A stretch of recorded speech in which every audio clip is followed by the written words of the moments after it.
There's a specific kind of loneliness that exists only in the digital age. It's not the loneliness of being physically alone.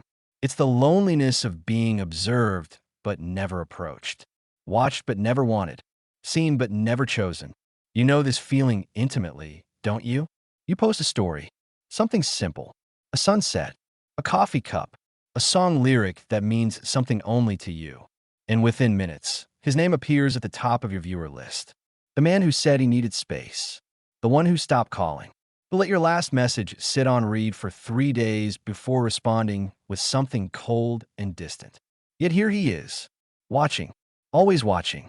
And you sit there in the darkness of your room, phone glowing against your face, asking yourself the question that has haunted women since the invention of the story feature.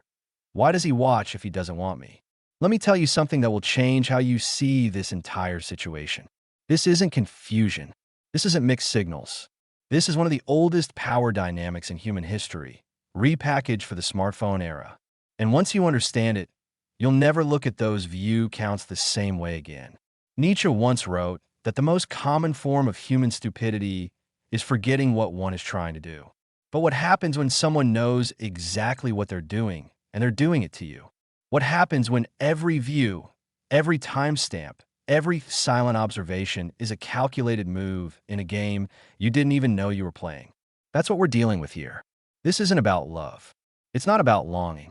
It's about control. And the terrifying part is that it works because you let it. Every time you check who viewed your story, every time you analyze the order of the names, every time you wonder what it means that he watched within 2 minutes of you posting, you're giving him exactly what he wants. Your attention, your mental energy, your hope. And he's giving you nothing in return except the digital equivalent of breadcrumbs. A view, a like, a reaction that could mean everything or nothing at all. Plato described the cave, where prisoners mistake shadows on the wall for reality. You're in that cave right now, and those story views, they're just shadows, but you're treating them like they're real. Let me take you back 2,000 years, to a time before smartphones, before social media, before we could watch each other's lives unfold in real time from the safety of screen. The Roman poet Ovid wrote extensively about love, desire, and the games people play to maintain power in relationships. He understood something fundamental about human nature. The person who cares less controls the relationship, and he advised men of his time to use strategic withdrawal to maintain a woman's interest. To appear, then disappear. To give attention, then withhold it. To create uncertainty, because uncertainty breeds obsession. What you're experiencing right now isn't new. It's ancient. The only thing that's changed is the medium. In Ovid's time, a man would walk past a woman in the forum without acknowledging her, knowing she'd spend the rest of the day wondering why. Today, he watches your Instagram story at 3 in the morning without sending a message. Different century. Same psychology, same power play, same result. You, lying awake, trying to decode what it means. Here's the uncomfortable truth that most relationship advice won't tell you. When a man watches your stories but doesn't reach out, he's not confused about his feelings. He's crystal clear. He likes having access to your life without the responsibility of being in it. He enjoys the ego boost of knowing you're still posting, still living, still existing in his orbit, even though he's chosen not to be part of your world. This is what psychologists call intermittent reinforcement, and it's the same principle that makes gambling addictive. You don't win every time you pull the slot machine lever, but you win just enough to keep pulling. He doesn't watch every story, but he watches enough. He doesn't like every post, but he likes just enough. And that unpredictability is what destroys you. Because if he completely disappeared, you'd grieve and move on. If he was fully present, you'd either be together or you'd have closure. But this middle ground, this half-presence, it keeps you in a state of perpetual hope and disappointment. And that's exactly where he wants you. Close enough to feed his ego. Far enough that he doesn't have to do anything about it. Let me paint you a picture. It's a Tuesday night. You've had a long day. You're tired. You're scrolling through your phone, and you see something beautiful. A quote that resonates. A view from your window. A moment that feels worth capturing. So you post it. And then, Without even realizing you're doing it, you wait. You don't wait consciously. You don't sit there staring at your phone, counting the minutes. But somewhere in the back of your mind, there's a small voice asking, will he see this? Will he think? Is this the post that finally makes him reach out? And when his name appears in your viewer list, you feel something. Not quite happiness, not quite relief, something more complicated. A mix of validation and frustration. Proof that you're still on his mind, but also proof that being on his mind isn't enough to make him act. And here's what you don't realize in that moment. He's not thinking about you the way you're thinking about him. When you post, you're unconsciously wondering if he'll see it. When he watches, he's not wondering anything. He's just consuming, observing, checking in on you the way you might check the weather. Casual, passive, requiring no emotional investment whatsoever. Machiavelli wrote in The Prince that it is better to be feared than loved, if you cannot be both. But what he didn't write about, what perhaps even he didn't fully understand, is that there's something more powerful than either fear or love. It's indifference, and that's what you're experiencing. Not the passionate indifference of someone who's trying to forget you, but the comfortable indifference of someone who's already moved on emotionally while still maintaining a digital presence in your life. He's not tormented by seeing your stories. He's not fighting the urge to message you. He's simply clicking a circle on a screen because it's there, because the algorithm put it in front of him, because his thumb was already scrolling and your face appeared and he thought, sure, why not? No internal debate, no emotional turmoil, just mild curiosity about what you're up to, satisfied within 3 seconds, forgotten within 3 minutes. That's the reality you don't want to face. That your stories matter more to you than they do to him. Now, let's go deeper. Let's talk about the 5 core psychological reasons why men watch women's stories without engaging. And I want you to really hear this, because each reason is going to reveal something about human nature that most people spend their whole lives avoiding. The first reason is ego preservation. Every man wants to believe that he's had a lasting impact on the women he's been with. That even if the relationship ended, even if he walked away, some part of him stayed with you. Some imprint, some memory that you can't shake. When he watches your stories, he's checking for evidence of this impact. Is there sadness in your eyes? Are you posting melancholy song lyrics? Are you out with friends, clearly trying to fill a void?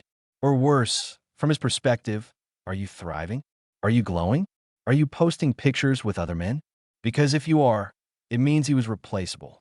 And that's unbearable for the male ego. So he watches, not because he wants you back, but because he wants to know that you haven't fully recovered from losing him. That's not love. That's narcissism. And every view is a small attempt to confirm his own importance in your life story.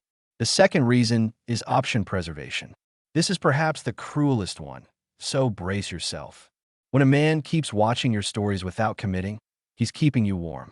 That's the phrase they use in dating strategy circles. Keeping someone warm, like leftovers in a refrigerator, not ready to eat right now, but available if he gets hungry later. He's not sure about you. Maybe he's dating someone else. Maybe he's focused on his career. Maybe he's emotionally unavailable and knows he can't give you what you need. But he also doesn't want to lose complete access to you. Because what if things don't work out with the other girl? What if he changes his mind in 6 months? What if he gets lonely one night and wants someone familiar to text? By watching your stories, by maintaining that thin digital thread, he's ensuring that when and if he decides he wants you, you'll still be there. Because you've been there this whole time, watching him watch you, hoping each view means something, building a fantasy in your head about the moment he finally reaches out. And that hope, that's exactly what keeps you available to him. The third reason is genuine curiosity devoid of romantic intent. And this might hurt more than the others because it's so mundane, so anticlimactic. Sometimes he watches because he's bored, because he's scrolling through Instagram at 1 in the morning, unable to sleep, and your story pops up. He's not thinking about your relationship. He's not reminiscing. He's not conflicted. He's just killing time. And you happen to be part of the content stream. You're no different to him in that moment than a celebrity he follows or a meme account or a video of a dog doing something funny. It's all just content, all just stimulation for a brain that's understimulated. He clicks your story. He sees you're at a restaurant. He thinks, oh, that place looks nice. And then he swipes to the next story. Your face appears for 3 seconds in his consciousness and then disappears, leaving no trace, no emotion, no impact whatsoever. And tomorrow, he won't even remember that he watched. But you? You'll remember that he viewed it at 1:47 a.m., and you'll spend an hour trying to figure out what that means.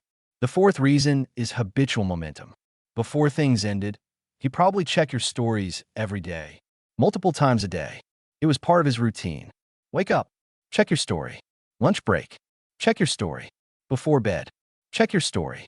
And even though the emotional connection is gone, the habit remains. His brain is on autopilot. He's not consciously deciding to watch you. His thumb just goes there. The same way you might drive home from work and not remember the journey because you've done it so many times that your body knows the route without engaging your conscious mind. That's what's happening here. Your muscle memory, a digital reflex. And the devastating part is that this reason requires zero feelings for you, zero interest in reconciliation, zero awareness that he's even doing something that affects you. You're analyzing every view like it's a message in Morse code. Meanwhile, he's not even aware he's sending signals. He's just scrolling, just clicking, just existing in his own world where you're a background character, not the main love interest. The fifth and final reason is strategic manipulation. And yes, some men do this consciously. They watch your stories specifically because they know you're watching who watches. They know that every view sends your mind spinning. They know you're checking to see if they watched within minutes or hours. They know you're looking for patterns. And they're using that knowledge to maintain control over your emotional state without having to do any actual work. This is psychological warfare in its most modern form. He gets to live rent-free in your head. He gets to know that you're still thinking about him. He gets the satisfaction of affecting you. And all he has to do is tap a circle on his phone screen.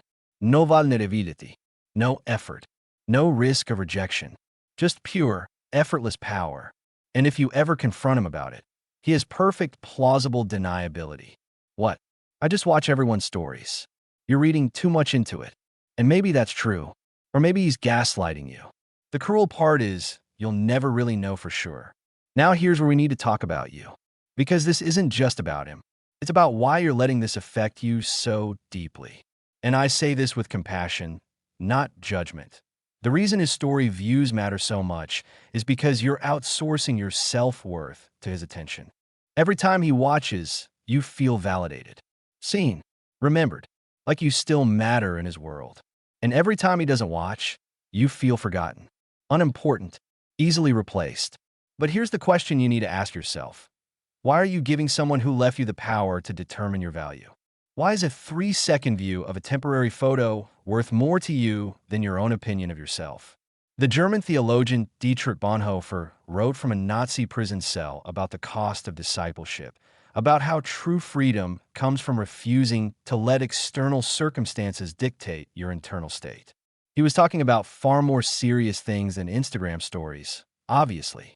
But the principle applies. You're in a prison right now, not a physical one, an emotional one. And the bars are made of hope. The hope that his next view will mean something. That he'll finally message you. That watching will turn into wanting. But hope without evidence isn't hope. It's denial. And it's keeping you trapped. Let me tell you what's happening in your brain when you see his name in your viewer list. Your limbic system, the part of your brain responsible for emotion and memory, lights up. It releases a small hit of dopamine, the same neurotransmitter involved in addiction. And just like an addict who gets a small dose of their drug of choice, it's enough to keep you coming back, but never enough to satisfy you. You're in a neurochemical loop, and he's the trigger. Every view trains your brain to anticipate the next one, to check obsessively, to post with him in mind, even if you're not consciously admitting it. You're performing, curating your life for an audience of one, and he's watching the show without buying a ticket. That's not a relationship. That's not even a friendship. That's a one-sided parasocial dynamic where you're providing content and emotional labor and getting nothing in return except the bare minimum of acknowledgement. And your brain is treating that bare minimum like it's a feast. Here's something most people don't understand about modern dating. The invention of the story feature created a new form of intimacy, or rather, the illusion of intimacy. Before stories, If you wanted to know what someone was doing, you had to ask them. You had to have a conversation. You had to engage. But now, you can watch someone's entire day unfold without saying a single word to them. You can know what they ate for breakfast, where they went, who they're with, what they're feeling, all without any actual interaction. This creates a bizarre situation where someone can feel close to you while being completely disconnected from you. He knows what's happening in your life. He sees your face regularly. His brain registers this as connection. But there's no real connection, no vulnerability, no reciprocity, no depth. It's the emotional equivalent of empty calories. It feels like nourishment, but it's not sustaining anything real. And the more you participate in this dynamic, the more you mistake observation for affection. Let's talk about what's not happening when he watches your stories. He's not lying in bed, heart aching, wishing things were different. He's not showing his friends your pictures and talking about the one that got away. He's not writing unsent messages in his notes app. He's not dreaming about you. He's not regretting his decision to walk away. Because if he was doing any of those things, he wouldn't just be watching. He'd be acting. And this is the fundamental truth about men that women often struggle to accept. When a man truly wants you, you'll know. There's no confusion, no mixed signals, no need to analyze and interpret and decode. He pursues. He communicates. He makes his intentions clear. He shows up consistently. He invests time, energy, effort. He doesn't make you guess. He doesn't leave you wondering. He doesn't watch from distance. He gets close. And if he's not doing that, it's not because he's afraid or confused or going through something. It's because he doesn't want to. And every view without action is just confirmation of that fact. I want you to imagine something. Imagine you posted a story and you didn't check who viewed it. Not once. You posted it, you put your phone away, and you went about your day. How would that feel? Strange, probably. Maybe even anxiety-inducing at first. Because you've trained yourself to find meaning in those views, to find value in being seen by him, but push past that initial discomfort. What would happen if you completely stopped tracking his views? Would your life fall apart? Would you cease to exist? Or would you, slowly but surely, start reclaiming mental energy that's been wasted on someone who isn't thinking about you nearly as much as you're thinking about him? This is the practice of detachment, not the cold, bitter detachment of someone who's been hurt and is building walls, but the liberating detachment of someone who realizes that another person's attention doesn't define their worth. The Buddhist concept of non-attachment isn't about not caring. It's about not needing. And right now, you need his views more than he needs to give them. That power imbalance is destroying you. Here's what I want you to understand about closure. You keep waiting for him to give it to you. You think that one day he'll message you and explain everything. Why he left, why he watches, what all means. And that explanation will finally free you. But that's not how closure works. Closure isn't something someone gives you. It's something you give yourself.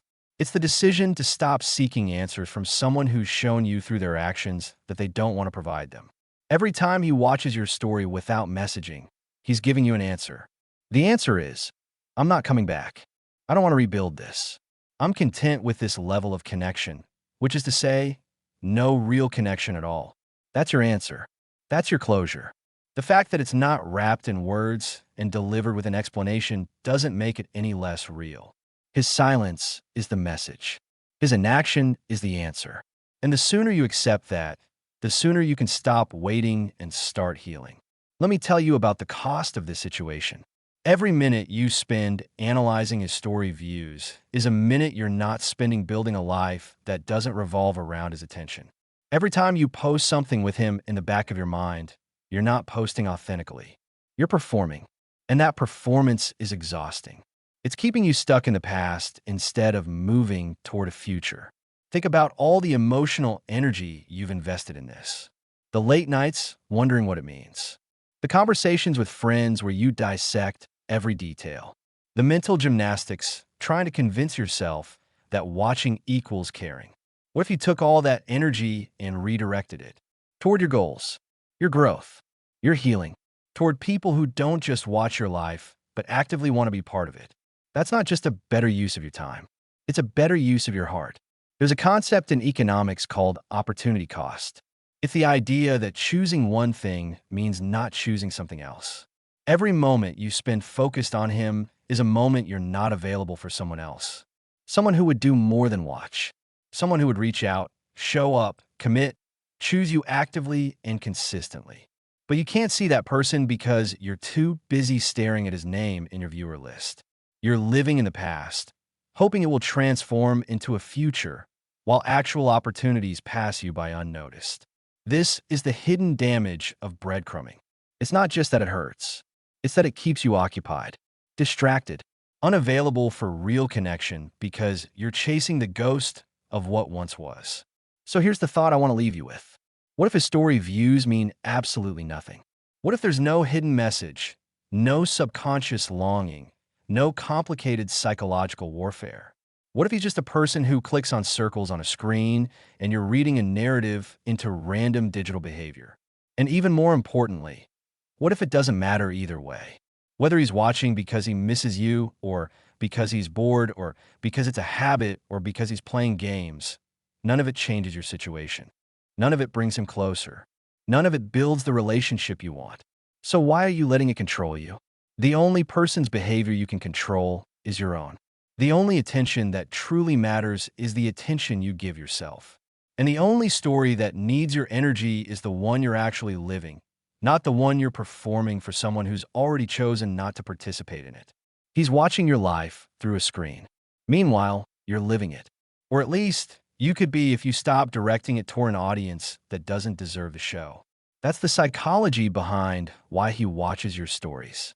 But here's the better question. Why are you letting him?